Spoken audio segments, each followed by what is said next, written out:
Hola a todas y todos, bienvenidos y bienvenidas a este espacio organizado por L más Uno y Centrum PUC, donde les traemos casos y experiencias exitosas de agentes de cambio y líderes empresariales para el desarrollo sostenible. Para los que no conocen qué es L más Uno, es una red de líderes comprometidos con promover el desarrollo sostenible en el país, cuya propuesta se basa en conectar a sus miembros para compartir experiencias, modelos de negocio y generar sinergias que viabilicen el Perú sostenible que todos queremos. Mi nombre es Jessica Vázquez, soy profesora e investigadora en Centrum PUC y antes de comenzar con el programa, los animo a participar activamente haciendo preguntas en el chat de Zoom durante la presentación. Nosotros nos haremos cargo de recopilarlas y compartirlas para que puedan ser respondidas, donde contaremos con 15 minutos exclusivamente para preguntas y respuestas de la audiencia. Ahora quisiera presentarles a Carlos Barrientos, con quien estaremos intercambiando algunas ideas el día de hoy. Carlos es magíster en Administración de Empresas con especializaciones en alta dirección, minería, liderazgo en la innovación y excelencia en gestión empresarial. Cuenta con más de 25 años de experiencia ocupando puestos claves en empresas líderes de diferentes sectores como minería, construcción, gas y petróleo. El 2012 fue reconocido en el puesto 78 del ranking de los 100 líderes empresariales con mejor reputación en el país, realizado por Merco. También es parte del ranking Top 10 CEO Digital Perú 2020 por su presencia y contenido en Internet, realizado por Café Taipa. Ha sido premiado en los Grandes Awards 2021 en la categoría El Visionario y es miembro de Uno y de Perú Sostenible. En la actualidad se desempeña como director regional Comunidad Andina y México en SECHEP Group Perú, empresa transnacional con presencia en más de 16 países. Bienvenido, Carlos. Gracias por acompañarnos. Ahora sí, vamos a comenzar. ¿Qué tal? Buenas noches con todos. Muchas gracias por la presentación, Jessica, y un agradecimiento especial a mi alma mater, Centrum Católica, y por supuesto a L más Uno por la oportunidad de estar con todos ustedes y poder presentarles un poquito del tema de tema residuos y cómo gestionarlos de manera adecuada para el bienestar de todos nosotros y por supuesto del planeta. Así que voy a compartir la información para poder conversarlo.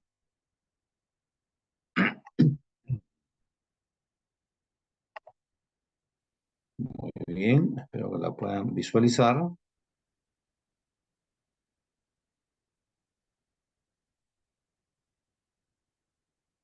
Listo. Muy bien, entonces, a ver, vamos a hablar el tema es bastante relevante, cero residuos al relleno y modelo de gestión de residuos para una economía sostenible. El tema es bastante relevante, no es un tema que normalmente se toque, no es un tema que sea muy conocido en general, pero sí es bastante relevante, puesto que las industrias generan muchos residuos y muchos de ellos son peligrosos y hay que tratarlos de manera adecuada justamente para que el impacto sea el menos posible al medio ambiente y, por supuesto, a la salud de todos nosotros, ¿no? Contarles sobre Seché primero para que sepan un poco qué hacemos. Seché Group es una empresa transnacional de origen francés. De hecho, la foto que ustedes ven al lado izquierdo de la pantalla es el fundador de la compañía, Joël Seché, y el hijo, Maxime Seché, que es el actual CEO global de la compañía. Y esta compañía fue creada desde el año 1985. Y el foco de esta compañía son servicios ambientales. ¿Qué cosas hacemos en ese sentido? Hacemos descontaminación, hacemos disposición final de residuos peligrosos, residuos comunes también hacemos algo en Francia. Gestionamos en general todo tipo de residuos. Tenemos más de 35 años en temas de innovación para el servicio justamente de la ecología industrial y territorial. Somos un grupo bastante importante. El año pasado cerramos en más de 1 billón de euros de ingresos en la compañía. 30% de estos ingresos ya están en el ámbito internacional, los llámese fuera de París o fuera de Francia en todo caso, y tenemos el 279% de autosuficiencia energética en el año 2022. Ya somos casi 6.200 trabajadores a nivel global, presencia en 16 países y 120 instalaciones en todo el mundo. Además del tema de descontaminación, hacemos el Total Waste Management, que es el manejo integral de los residuos en nuestros clientes, remediaciones ambientales, tratamiento de efluentes, aguas, limpieza industrial, transporte también como parte de la cadena, ¿no? Entonces, en realidad es un servicio bastante completo, el cual brindamos a las industrias en general. Ya un poco para ponernos en contexto, eh, ya Perú, básicamente, ¿no? En Perú. ¿Cuál es la normativa que nos rige o que nos lleva un poco a hablar del tema de residuos? Entonces es importante hablar primero de la Ley de Gestión Integral de Residuos Sólidos del año 2016, que es la que nos da un poco el marco de comportamiento con respecto a la gestión de residuos sólidos, y el Decreto Supremo 014 del año 2017 del Ministerio de Ambiente, que es el reglamento de la ley de la gestión integral de residuos sólidos, que establece ya las obligaciones a cada uno de los actores, que son generadores, municipalidades y empresas operadoras de residuos sólidos. Entonces, estos dos decretos, tanto legislativos como supremos, son los que nos rigen el comportamiento para el manejo de residuos, ¿no? Muy bien, entonces, cuando hablamos de residuos, y le estamos dando también ya un tema de este famoso concepto del zero waste to landfill o cero residuos al relleno. Tenemos que comenzar a incorporar ya otro tipo de conceptos como por ejemplo economía circular, valorización de residuos, principio de responsabilidad compartida, principio de responsabilidad extendida del productor y protección al ambiente y la salud pública. Y esta pirámide invertida nos muestra claramente hacia dónde debemos ir. La disposición final debería ser el último recurso que deberíamos nosotros recurrir. ¿Por qué? Porque ya cuando uno hace disposición final, para empezar, sigue existiendo el residuo.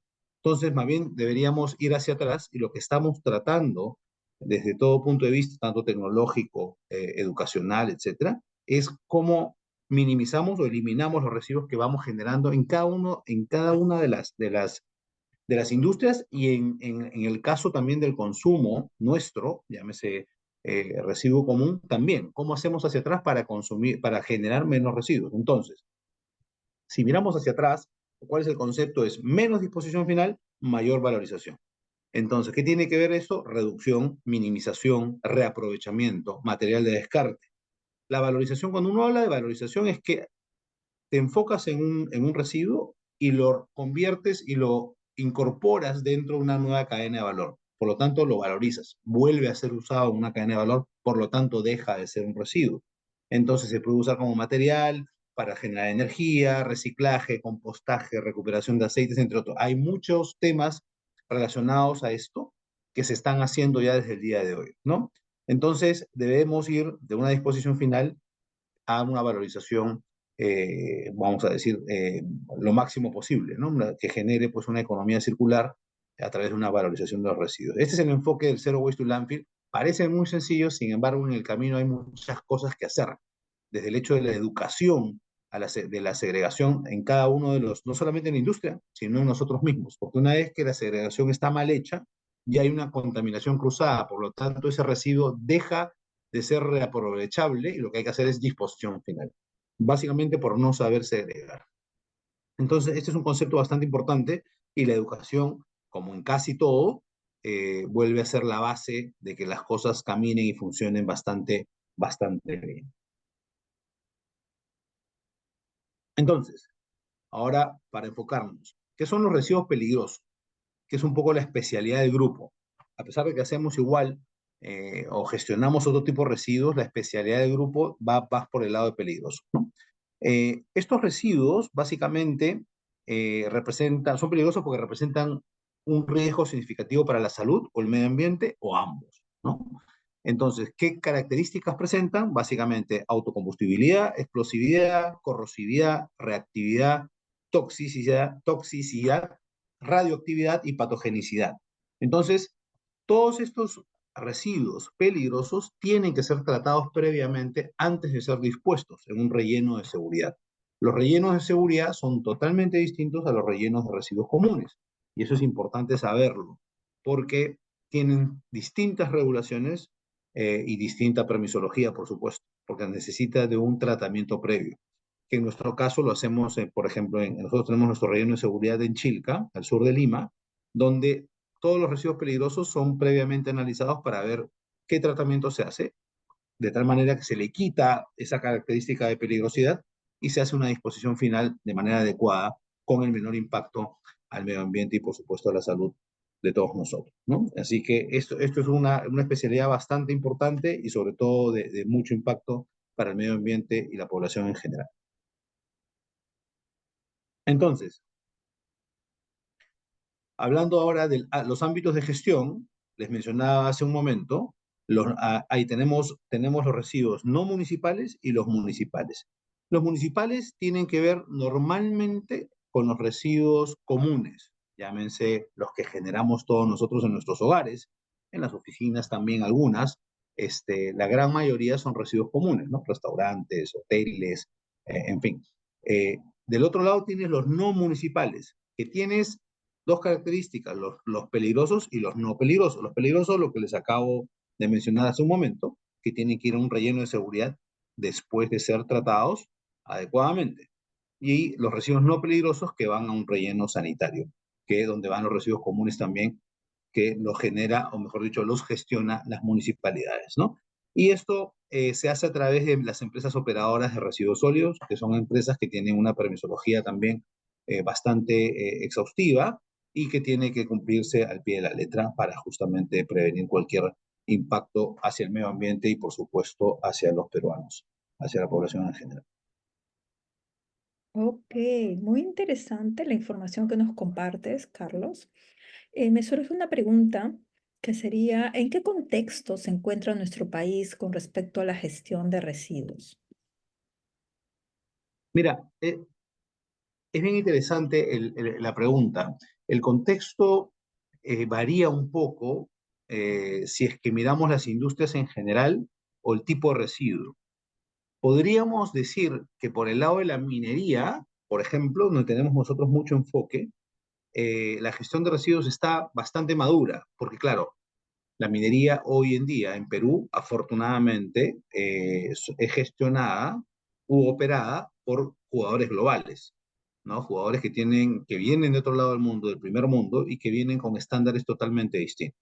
Eso ha ayudado a elevar estándares y, por supuesto, hoy tenemos una minería responsable con altos estándares, no solamente de seguridad, sino de manejo ambiental.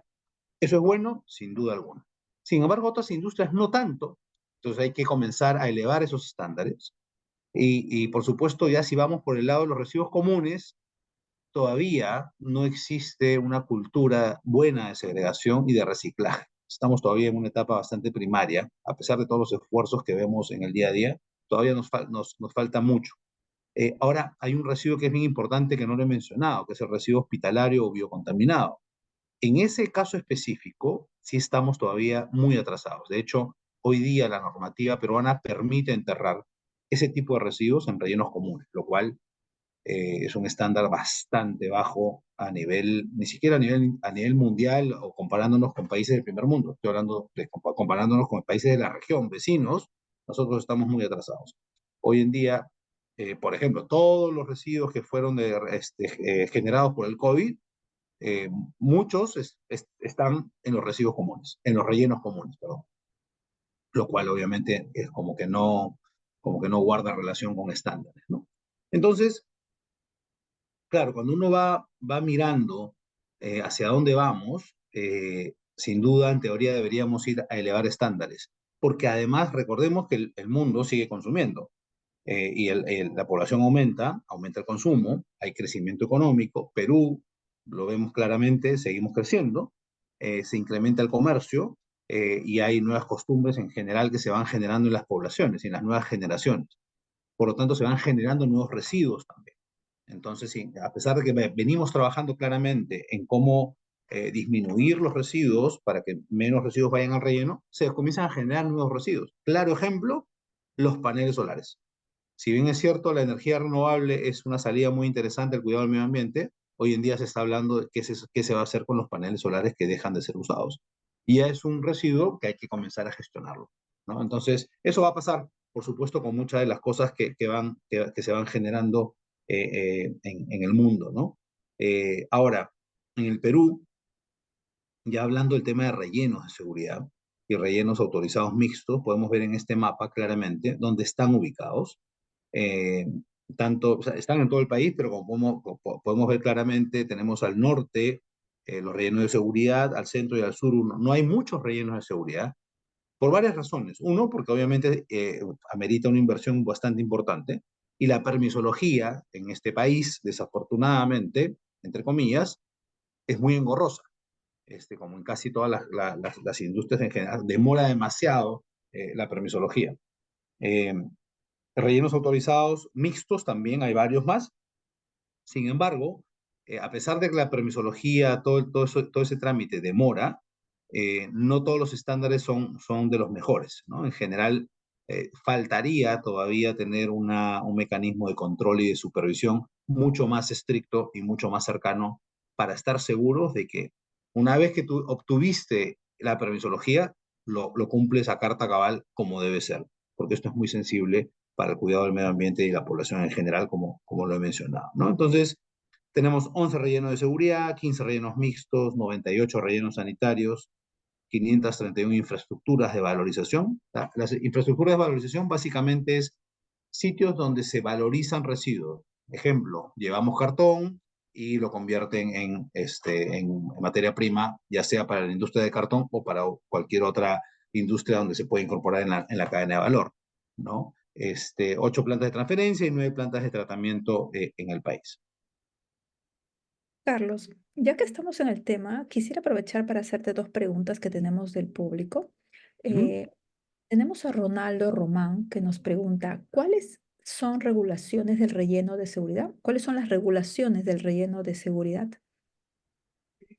A ver, hay varias regulaciones, ¿no? Desde el hecho de la construcción propia del relleno, las celdas de seguridad tienen que cumplir todo un tema para el tema, por ejemplo, de los lixiviados, porque cuando uno va incorporando los residuos dentro del relleno, el relleno es, vamos a ponerlo en sencillo, es un espacio hueco que se construye para ir incorporando todos los residuos y se van acumulando después de ser tratados en un laboratorio, a través de un tratamiento especial en un laboratorio, para quitarle la peligrosidad. Sin embargo, igual, todos los residuos se van acumulando y generan lixiviados. Esos lixiviados se ponen, por supuesto, geomembranas para el tema de la filtración, tienen toda una cadena para poder derivar los lixiviados a una poza de lixiviación y que sean controlados, porque después de varios años el relleno sigue generando lixiviados, ¿no? Entonces, todo eso es controlado por las distintas entidades que regulan y fiscalizan. En nuestro caso, por ejemplo, además, el laboratorio que nosotros tenemos está certificado por INACAL justamente para cumplir altos estándares en el tratamiento de los residuos peligrosos. Ok, y tenemos una segunda y última pregunta que sería de Christian Lee. Dice, rellenos autorizados, mixto, incluye a las IDF 8 infraestructura de disposición final, porque en Loreto el 30 es un IDF. Habría que darle una mirada. El mixto es porque puede recibir tanto peligroso como no peligroso. En Loreto entiendo que hay un relleno que es mixto, pero no sabría decirte si es que cumple toda la normativa o si es que tiene todo en ese sentido. Nosotros tenemos un proyecto en Mainas que estamos todavía en proceso de permisología de hace ya como 3 4 años y que estamos analizando pues si es que avanzamos o no avanzamos en ese proyecto, ¿no? Pero en Loreto efectivamente hay un relleno en la ciudad de Iquitos. Así Ok. es. El tema está súper interesante. Tenemos una pregunta más y es la última que paso antes de que continúes y si siguen cayendo las demás preguntas las ponemos al final, ¿sí? Hay una pregunta de José Miguel Guzmán que nos dice, ¿hay alguna regulación actual para evitar que los lodos de PETAR sigan aceptándose en relleno sanitario? Ya que actualmente ha salido regulación del Ministerio de Vivienda para valorizarlos de diversas maneras. A ver, no hay una regulación que te impida que los lodos que se vayan a los rellenos de seguridad.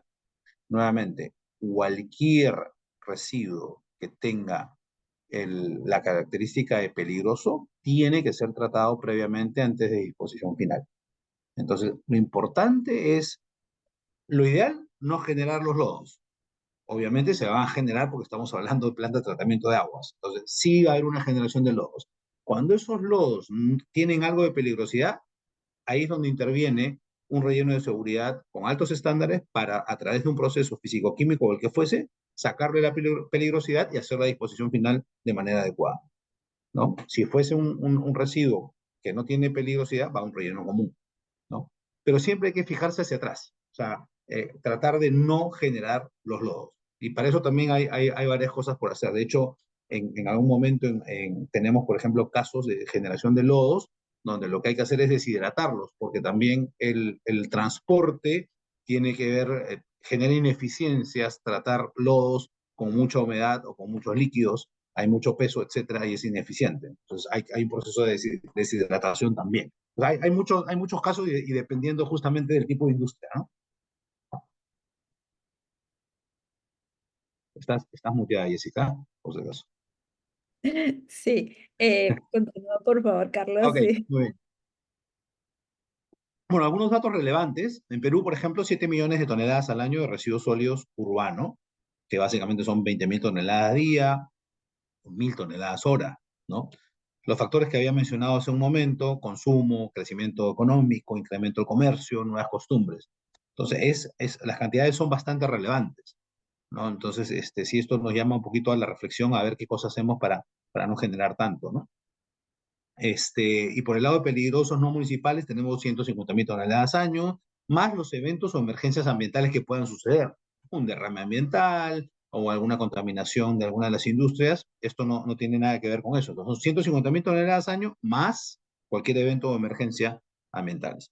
Hay 1.000 empresas operadoras para residuos sólidos con registro autoritativo del MINAM.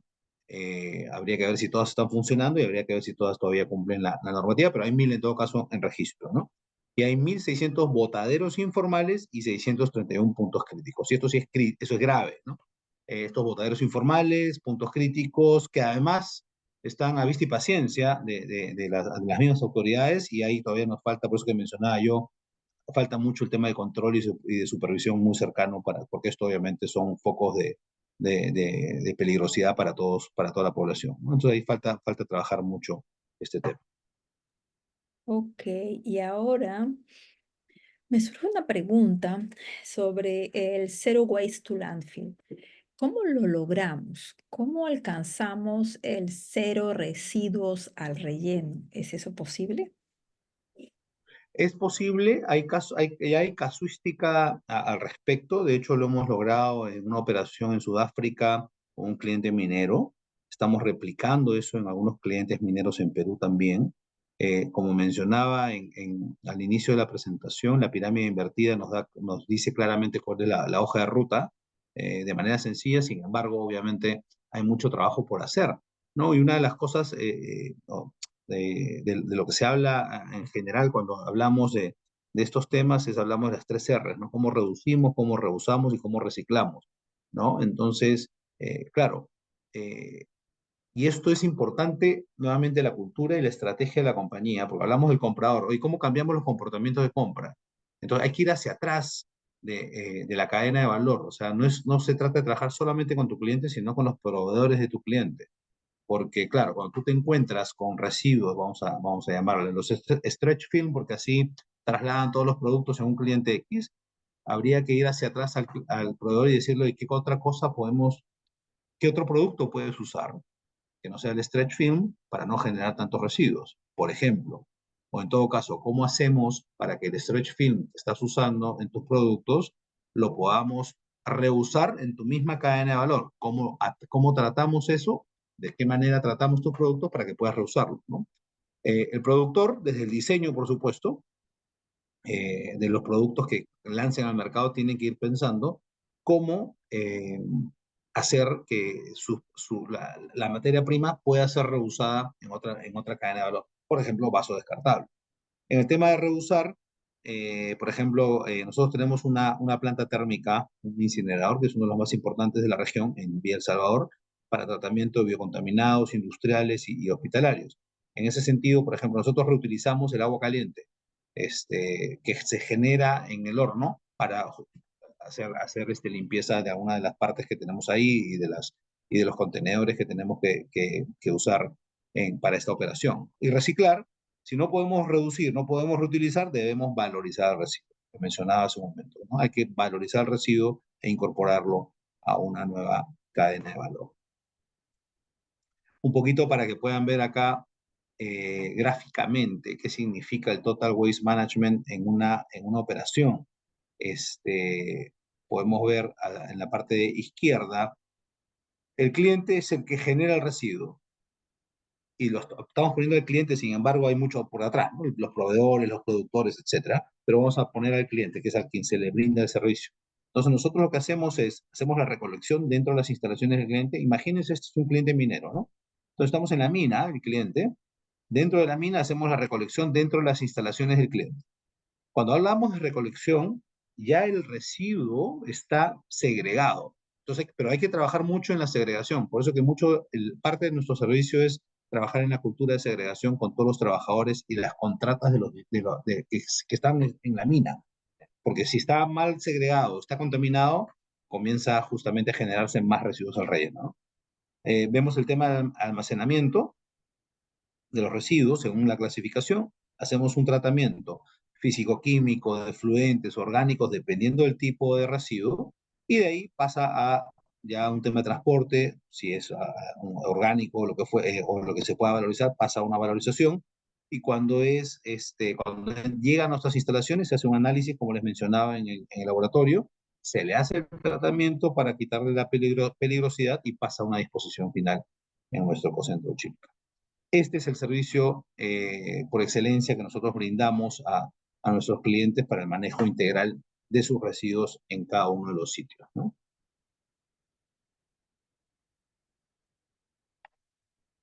Y como les he mencionado ya a lo largo de la presentación, la base de todo es la segregación. Una mala segregación te seguirá generando más residuos para disposición final.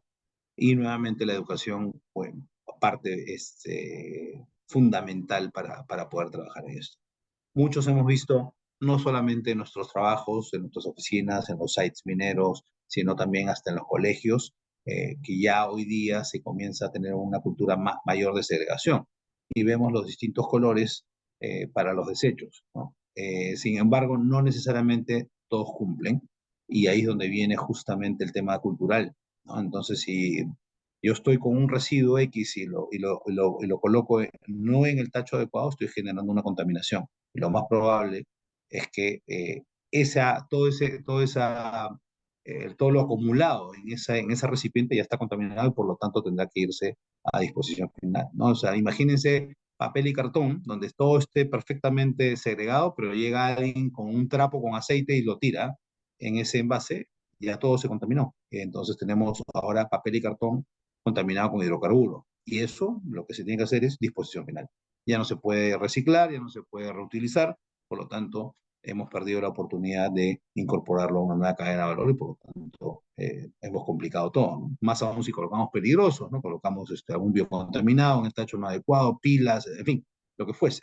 Entonces, hay mucho por trabajar en la educación. Recuerdo claramente, nos comentaba un cliente nuestro, industrial, un cliente importante, nos decía que si bien es cierto, esto ya existe era un site minero, fuera de las oficinas ya existen los tachos con colores, ¿no? Sin embargo, ¿quién gestiona los tachos que cada uno de los trabajadores tiene debajo de su escritorio? No puedes tener pues 5 o 6 tachos debajo de tu escritorio, ¿no? Es imposible gestionarlo. Entonces lo que pasaba es que todos esos tachos comunes, o sea, ese residuo común, va a la famosa bolsa negra, pero no se está segregando, porque claro, si uno está sentado en la oficina, comes un plátano, tiras la cáscara, eso es orgánico. Malogras un papel, rompes el papel, ya lo mezclaste con orgánico. Se te acabó la pila del mouse, quitas la pila del mouse y botas la pila usada en el mismo residuo, en el mismo tacho donde tienes orgánico, papel. O sea, eso de ahí ya no sirve para nada. La segregación no sirvió para nada y por lo tanto una bolsa negra y todo va no se ha reaprovechado nada. Esta persona comentaba que estaba pensando seriamente en quitar los tachos de las oficinas para que cada trabajador cuando acumule sus residuos separe y vaya a los tachos externos donde están ya clasificados por colores y pueda segregarlo de manera adecuada, ¿no? Una acción interesante de obligar a la gente también a tener esta cultura de segregación distinta, ¿no? Entonces,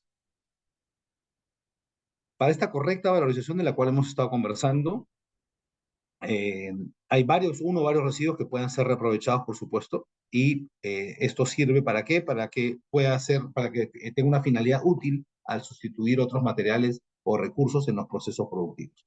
Entonces, además, también puede generar energía, por supuesto. Tenemos la economía lineal para un poco entender cómo la economía lineal está pasando a esta economía circular que tanto se escucha, ¿no? Cuando hablas de economía lineal hablamos de materia prima, se produce, se convierte en otro producto, se consume y se desecha. Esa es la economía lineal. Así ha funcionado muchos siglos, es parte de la cultura que hemos estado viviendo, pero ahora lo que tenemos que hacer es convertirlo en una economía circular. Igual, hay una materia prima, se produce, se consume, hay un desecho, pero ese desecho es el que hay que comenzar a incorporarlo en otra cadena de valor. ¿Cómo lo reciclo? ¿Cómo lo incorporo en una cadena de valor? Que no necesariamente tiene que ser la que ha generado el desecho, pero puede ser otra. Entonces, ahí es donde está justamente la magia, vamos a llamarlo así, de cómo hacemos y qué pensamos con respecto al desecho para encontrarle un destino distinto que la disposición final, ¿no? Acá lo que les mencionaba hace un momento, el tema de los tratamientos, ¿no? El tratamiento, en general, es un proceso, método, técnica, que lo que hace justamente es, nos permite modificar la característica física, química o biológica del residuo para poder reducir la peligrosidad en general. Ese es el tratamiento que se le hace en un relleno de seguridad a los residuos peligrosos, valga la redundancia, ¿no? puede, puede tener dos destinos. Puede tener el destino de la valorización o la disposición final. Pero lo más importante es que hay que sacarle la peligrosidad de ese residuo, ¿no? Por ejemplo, estamos hablando de la esterilización por autoclave, que es un tratamiento térmico, incineración, u otras alternativas de acuerdo a la normatividad vigente, ¿no? En nuestro caso específicamente, nosotros no solamente cumplimos la normatividad local, sino que por ser una empresa francesa, que además cotizamos en bolsa, cumplimos estándares europeos, ¿no? Ya por mandato de la corporación, con lo cual obviamente nos hace que nos exijamos mucho más aún. Ok, Carlos, tenemos algunas preguntas del público. Yo también tengo una pregunta. Voy a darle pase a las preguntas del público y luego formulo mi pregunta. Las preguntas se vienen acumulando desde que empezamos, desde que diste las cifras y empezamos a hablar el residuo cero. Aquí tenemos un comentario que dice, para el caso de los residuos de construcción y su actualización en la normativa. A ver, los residuos de construcción tienen un destino, normalmente los llevan a un relleno común, pero hay unos depósitos especiales para el tema de los desmontes, que son así como llamamos a los residuos de construcción, salvo que tengan, por ejemplo, asbesto, que necesita un tratamiento distinto. Pero cuando son demoliciones, residuos comunes de construcción, hay otros rellenos especiales para eso. En nuestro caso específicamente, en nuestro ecocentro Chilca, hacer un relleno de seguridad, nosotros no podemos recibir ningún relleno que no sea peligroso, ningún residuo que no sea peligroso, perdón. Entonces,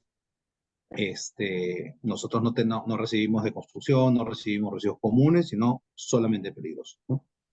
Ok, acá tenemos otra pregunta de Segundo Ortiz y nos dice, ¿cuál sería la forma de involucrar a las empresas que producen los A ver, residuos? sí, correcto. No, a ver, cuando nosotros vamos al origen del generador, no necesariamente es el cliente. O sea, si a nosotros nos contrata un minero, por ejemplo, nosotros vamos y vemos los residuos que se están generando, no solamente del proceso de la minería per se, sino del hecho de comprar repuestos para la maquinaria, del hecho de hacer mantenimiento a la maquinaria pesada, el hecho de tener un comedor para 2.000 personas, y todo el tipo, todos los servicios que genera tener lavandería para el lavado de los uniformes de la gente, etcétera. Se generan agua, se generan, en fin, todo tipo de residuos. Entonces lo que hay que hacer es ir más allá. Hay que ir al proveedor del comedor de las 2.000 personas y decirle, bueno, ¿qué hacemos para generar menos residuos? Eh, Habría que buscar, por ejemplo, ya no compres bebidas en plástico, podemos generar un mezclador con otro tipo de dispensador para que te salga una bebida en un dispensador distinto, esa es una alternativa.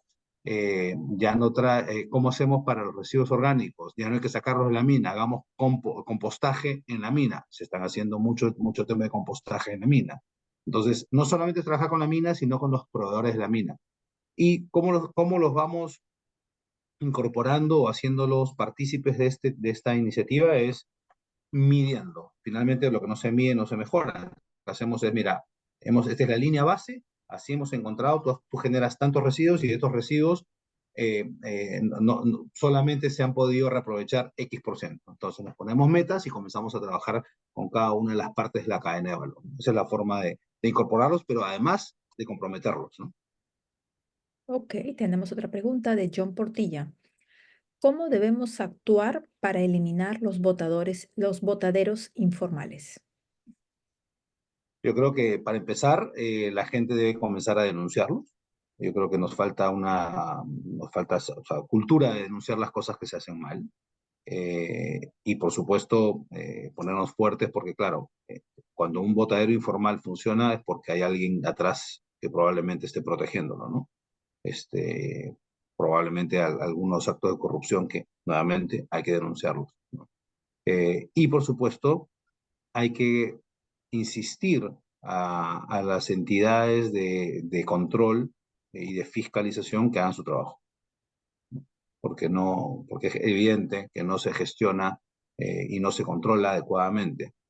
Una cosa que es muy importante y que a veces creo que la gente no tiene conciencia es que el residuo es responsabilidad del que lo genera en toda la cadena y hasta el final. Y no solamente uno está libre de esa responsabilidad cuando te dan tu certificado de disposición final.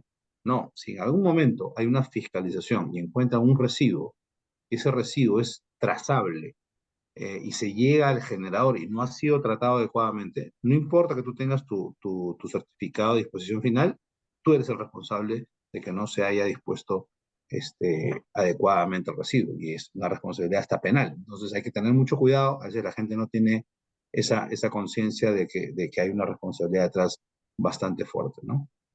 Ah, qué interesante. Vamos con el siguiente comentario de David Melgar que dice, buen día, correcto. En minería tenemos un depósito de relaves y depósitos de desmonte extensos. Es todo un reto. Sin duda, sin duda. La minería genera muchos residuos, pero como vuelvo a mencionar, afortunadamente en nuestro país, al ser un país minero, nos acompañan grandes empresas con mucha conciencia de cuidado ambiental, ¿no? Entonces, pero sí, hay una generación importante que hay que comenzar, no comenzar, hay que seguir viendo opciones de qué hacer con los residuos, ¿no? En algún momento hemos visto iniciativas de hacer tejas para la construcción de viviendas con algunos de los residuos mineros, por ejemplo, ¿no? Entonces, hay iniciativas, hay cosas por hacer.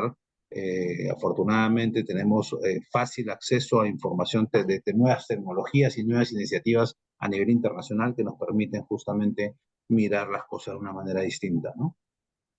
Ok, y tenemos otra pregunta de Melissa Segarra. ¿Se pueden mezclar los peligrosos y los biocontaminados en el mismo contenedor?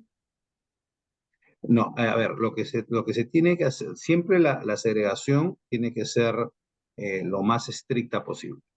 Dependiendo el biocontaminado, tiene que ir a un proceso lo ideal es que vaya a un proceso de incineración. En nuestra reglamentación todavía permite que el biocontaminado se vaya a un depósito común. En estricto podría mezclarse, pero no debería, ¿no? Entonces, ahí es donde nos falta trabajar y bastante el tema de normativa, ¿no? Ok, tenemos otra pregunta de John Portilla. ¿Qué hacemos con las pilas que usamos? ¿Y qué podemos hacer para, para que su producción sea sostenible? Bueno, esa es muy buena pregunta. No creo que han habido cambios últimamente con el tema de las pilas, ¿no? Se han ido generando pilas recargables, las baterías que tienen que ver con la misma, con el mismo uso de las pilas ya han cambiado a litio. O sea, hay iniciativas, se están comenzando, o sea, lo ideal sería que todo el mundo compre pilas recargables. Ya existen, ¿no? Entonces, podría ser una primera iniciativa de cada uno de nosotros. Cada vez que vayamos a comprar pilas, busquemos las pilas recargables. ¿Son más caras? Sí, claro, pero en el tiempo, en teoría, son menos costosas, ¿no? Porque te duran mucho más y varias cargas. Pero, nuevamente, es un tema cultural y de educación, ¿no? Ok, y las dos últimas preguntas para continuar con la exposición. Wilder Chambi, ¿reciben residuos sólidos no peligrosos de la industria? A ver, nosotros en Chilca no, porque nosotros somos un relleno de seguridad. ¿Correcto? Pero en nuestro horno de incineración en Villa El Salvador sí recibimos no peligrosos para tratamiento de incineración. Recibimos de varias industrias, ¿no? Si es que quieren que el tratamiento sea la incineración, lo recibimos. De hecho, recibimos saldos de productos que ya están descontinuados o que ya están vencidos, que quieren desaparecerlos, pasan a través de nuestro horno y se desaparecen, ¿no? Ok, vamos a dejar las siguientes preguntas para el final. Muy bien. Vamos a regresar hacia el tema del cero residuos al relleno. Y mi pregunta es, ¿cuáles son los beneficios de esta práctica? ¿Qué puedes comentarnos al respecto, Carlos? Bueno, a ver, beneficios, justo el tema que nos toca tocar ahora. Los beneficios son básicamente, o en general, o sea, el tema ambiental, obvio, protección de nuestro medio ambiente, la valorización de los residuos, por lo tanto, podría generar ahorros en la nueva cadena de valor, ¿no? Y el impacto social en la zona, por supuesto, que corresponde. El lado económico, evitar gastos de la disposición de residuos. Si tú lo reincorporas a una nueva cadena de valor, obviamente te ahorras el costo de la disposición final. Ingresos extraordinarios, cuando tú valorizas algún producto, lo vendes, por lo tanto hay un ingreso extraordinario. Y por el otro lado, algunos de los residuos pueden ser incorporados a la generación de energía para tu propia cadena de valor. Entonces, tienes beneficios económicos, beneficio medioambiental y social, evitar riesgos, por supuesto, ¿no? Al tema, a lo que, cuando son residuos que están asociados a temas de contaminación como derrame, problemas de salud, por ejemplo.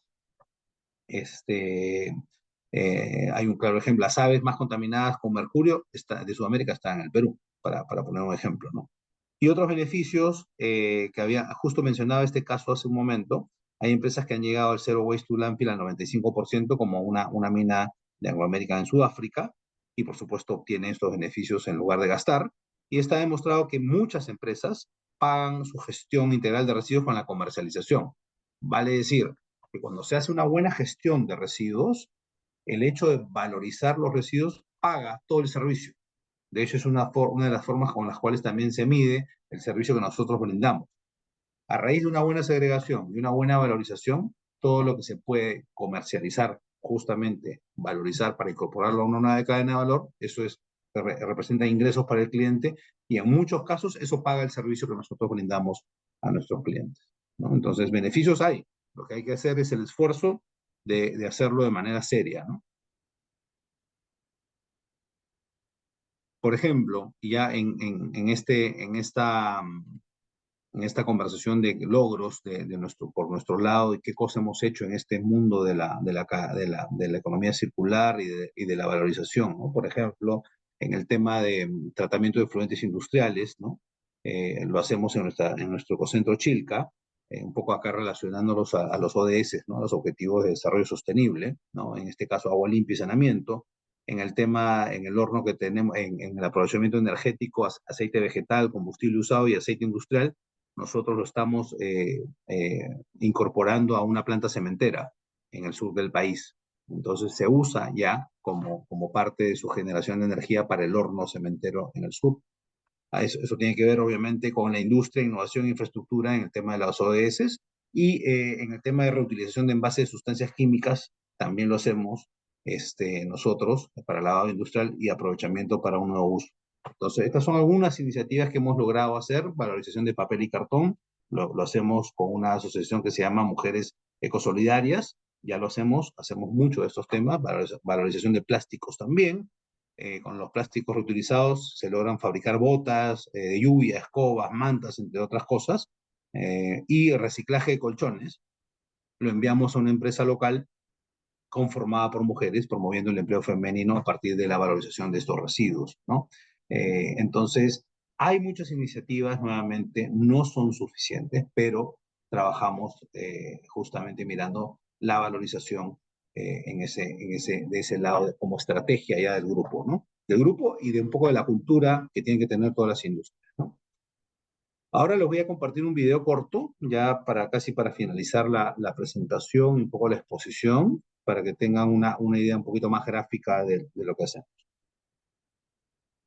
Nuestro proceso de tratamiento de residuos empieza con la iniciativa de nuestros clientes por volver de nuestro país un Perú sostenible. Para ello, participamos como socio de nuestros clientes, sumando a la sostenibilidad de su gestión empresarial en diversas industrias del país como minería, hidrocarburos, construcción, hospitales, clínicas, gobiernos, agroindustria, pesquera, entre otros. Empezamos con la recolección de sus residuos, permitiéndonos garantizar la trazabilidad de ellos. Y es ahí donde la segregación toma un papel importante para la valorización, tratamiento o disposición final.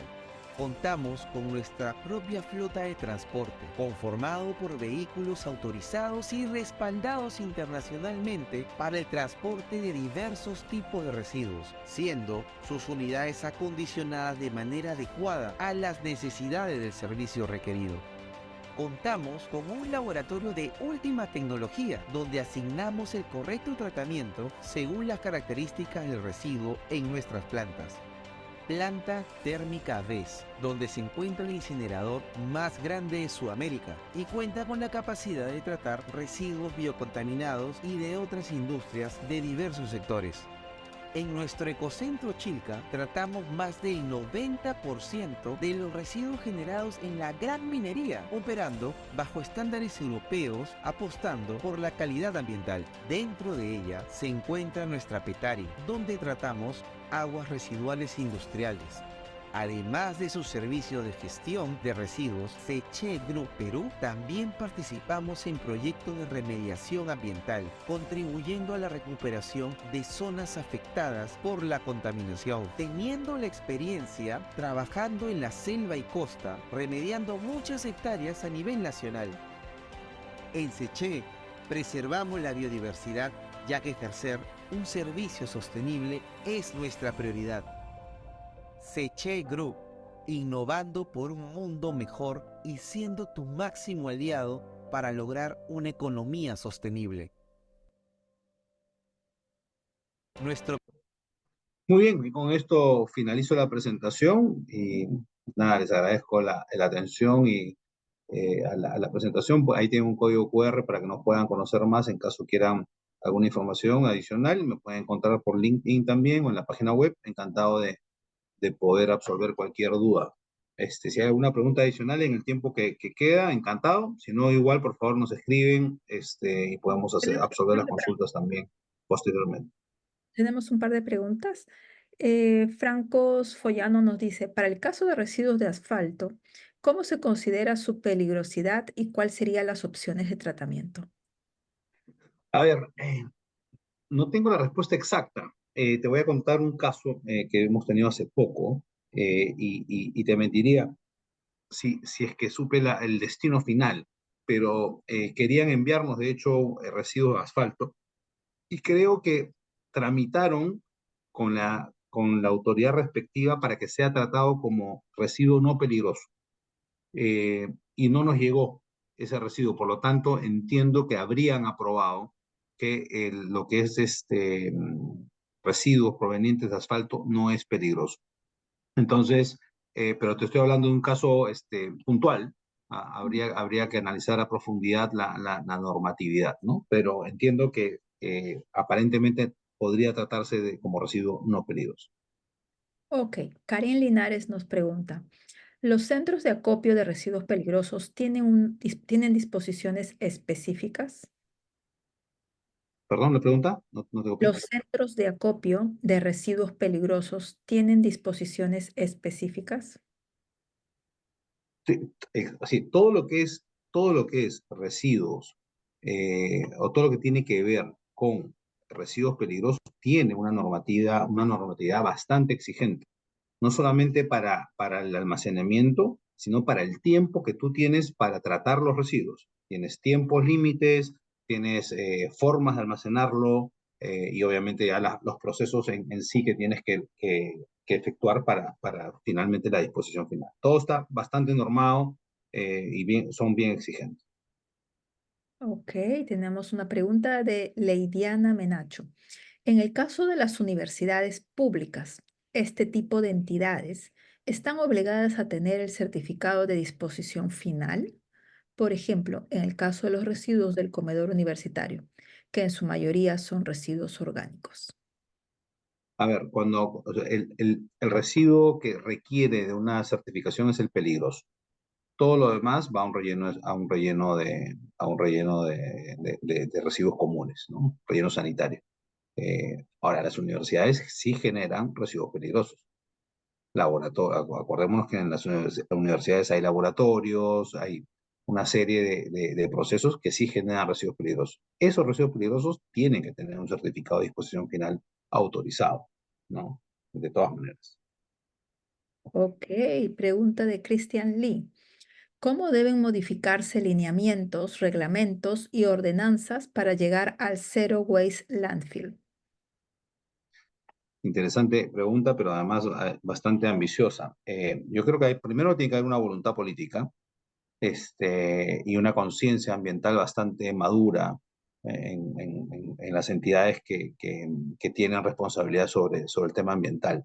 Eh, y creo que lo más importante es que no hay que descubrir la pólvora, ¿no? Tenemos grandes ejemplos, no solamente regionales, sino internacionales, y tenemos que hacer, no digo un copy-paste, pero sí deberíamos por lo menos mirar qué cosa está pasando en otras partes del mundo y replicarlo en nuestro país, obviamente de manera adecuada, latinizado, si queremos ponerle algún término, porque obviamente tenemos curvas de aprendizaje y por supuesto hay que dar a cierto tiempo de poder